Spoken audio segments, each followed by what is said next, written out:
الشیطان الرجیم بسم اللہ الرحمن الرحیم انا نحن نزلنا الذکر وانا له لحافظون۔ قرآن کریم کا اعلان ہے، اللہ پاک فرماتے ہیں کہ قرآن کو ہم نے نازل کیا اور ہم ہی اس کی حفاظت کریں گے۔ الف لام میم ذالک الکتاب لا ریب فیہ، یہ کتاب اس میں کوئی شک نہیں ہے۔ ان ھذا القرآن یہدی للتی ہی اقوم، ہدایت کا سامان ہے اللہ کا قرآن۔ اب قرآن کو سمجھنے کے لیے علم کی اور عقل کی بھی ضرورت ہے۔ بغیر شرعی علم کے قرآن کو انسان سمجھ نہیں سکتا، یہ سب کے بس کی بات نہیں ہے۔ قرآن پڑھنا آسان ہے، قرآن کو سمجھنا، پھر سمجھ کر لوگوں کو سمجھانا، یہ کوئی کھا لینے کا کام نہیں ہے۔ آج کل میرے بھائیوں یہ جو حالات چل رہے ہیں تو سوشل میڈیا کے اوپر آتا ہے کہ دیکھو قرآن یہ کہتا ہے، قرآن یہ کہتا ہے، مارو کاٹو، یہ کرو وہ کرو، سب یہ سورت نمبر ہے، یہ آیت نمبر ہے۔ اگر ہم قرآن کھول کے دیکھیں گے نا اتنا ٹکڑا کہ وَاقْتُلُوهُمْ حَيْثُ ثَقِفْتُمُوهُمْ، برابر ہے۔ قرآن تو کہہ رہا ہے کہ جہاں ان کو پاؤ مار ڈالو، قرآن یہ کہتا ہے۔ آگے کیا ہے وہ نہیں بتائیں گے۔ ہمیشہ دشمنوں کی چال یہی رہی ہے کہ بیچ کا ٹکڑا اٹھاؤ، آگے پیچھے کا مت بتاؤ، کہاں دیکھنے جائیں گے۔ آپ کو ایک مثال دوں میں، جب روزے فرض ہوئے نا، روزے رمضان کے روزے فرض ہوئے تو قرآن نے کیا کہا؟ فَمَنْ كَانَ مِنْكُمْ مَرِيضًا أَوْ عَلَى سَفَرٍ فَعِدَّةٌ مِنْ أَيَّامٍ أُخَرَ۔ تم میں سے اگر کوئی بیمار ہے یا سفر پر ہے اور روزہ نہیں رکھ سکتے تو دوسرے دن روزہ رکھے، یعنی رمضان کے بعد کبھی بھی روزے کی قضا کر لے۔ اس کے بعد ایک آیت ہے، آج بھی قرآن میں ہے وہ آیت اور قیامت تک رہے گی۔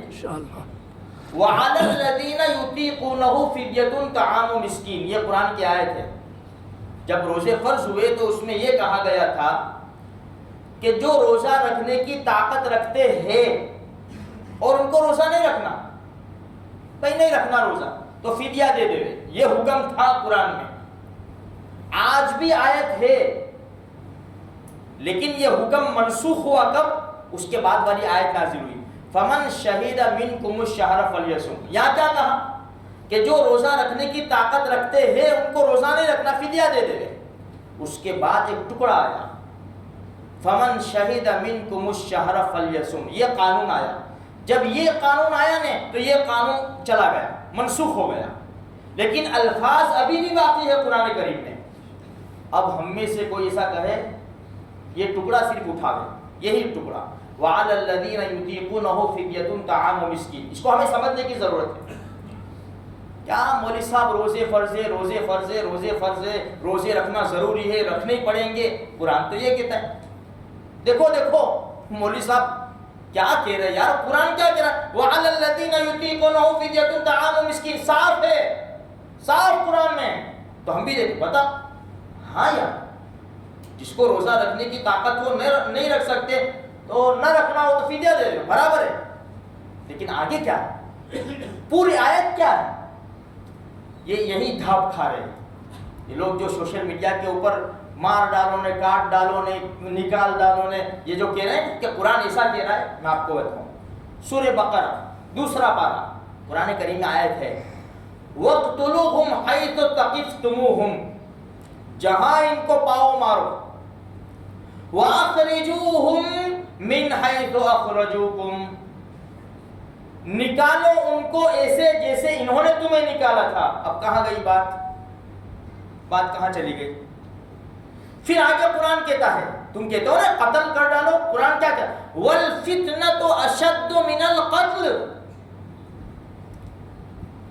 فتنہ کرنا، فتنہ فساد مچانا یہ تو قتل سے زیادہ خطرناک ہے۔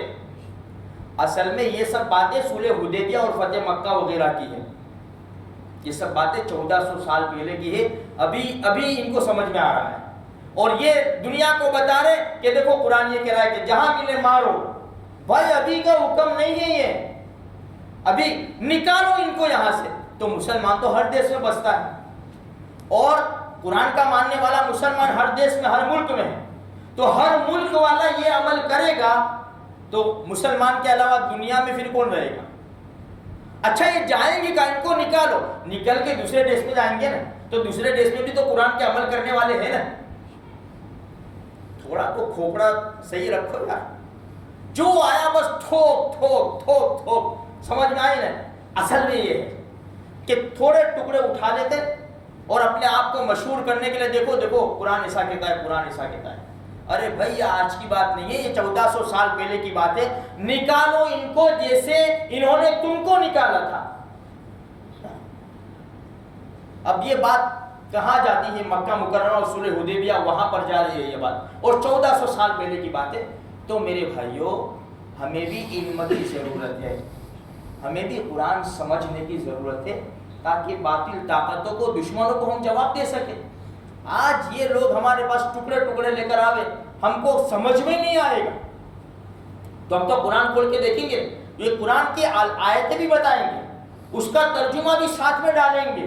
ہم ہاں برابر ہے، دیکھ قرآن میں ہے، ہاں برابر ہے. اب ہم کو تھوڑی اتنا سمجھ میں آئے گا کہ اس سے پہلے کیا ہے اور اس کے بعد کیا ہے، ہم کو سمجھ میں نہیں آئے گا.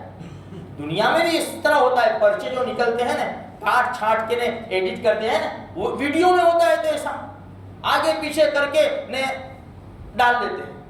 اچھے اچھے لوگ پھنس جاتے ہیں، وہ جیسے کنگنا پھنس گئے. بس سمجھ میں آئی؟ اچھے اچھے لوگ پھنس جاتے ہیں. اب یہ چالو لچے لفنگے، بات سمجھ میں آئی؟ ان کو کیا، جن کا قرآن سے کوئی واسطہ نہیں ہے میرے بھائیوں، وہ ہم نہیں سمجھ سکتے کما حقہ قرآن ہے تو یہ کیا سمجھیں گے؟ اب اندازہ لگاؤ میرے بھائیوں، یہ خاموخواہ کی پریشانی اور دشمنیاں ہے. مسلمانوں کو قرآن کو بدنام کرنے کی ضرورت ہے. ہمارے لیے ضروری ہے میرے بھائیوں علماء سے رابطہ رکھو، حفاظ سے، علماء کرام سے، جاننے والوں سے رابطہ رکھو اور تھوڑا قرآن کو پڑھو، سیکھو، سمجھو، ورنہ یہ ہمارے ایمان کو کھا جائیں گے. جیسے میں نے آپ کو بتایا بھیا بتائیں گے، اب بھولے والے مسلمان ہاں برابر ہے، قرآن تو ایسا ہی کہہ رہا ہے، اس لیے پھر وہ وسیم رضوی جیسا کتا نکلے کہ بھائی یہ آیتیں تو پہلے کی ابھی نکال دو، ابھی کی نہیں ہے. اور نالائق سمجھ تو صحیح تو دیکھیے آیت وعلی الذین یطیقون، یہ قرآن میں ہے اور اس کے پڑھنے سے بھی ثواب ملتا ہے، قرآن کا حصہ ہے اور قیامت تک رہے گی. اور قیامت تک جب تک مسلمان اس کی تلاوت کرے گا، پڑھتا رہے گا اس آیت کو بھی، اور اس کا بھی ثواب ملے گا. تو خیر میرے بھائیوں کہنے کا مقصد یہ ہے کہ ہم کو تھوڑا سا سمجھنے کی ضرورت ہے. ہم سمجھیں گے تو یہ دشمنوں کے اور باطل طاقتوں کے چکر میں نہیں آ جائے گا، ورنہ ان کا مقصد یہ ہے اللہ تبارک و تعالیٰ میری، آپ کی اور سارے مسلمانوں کی حفاظت کرنا.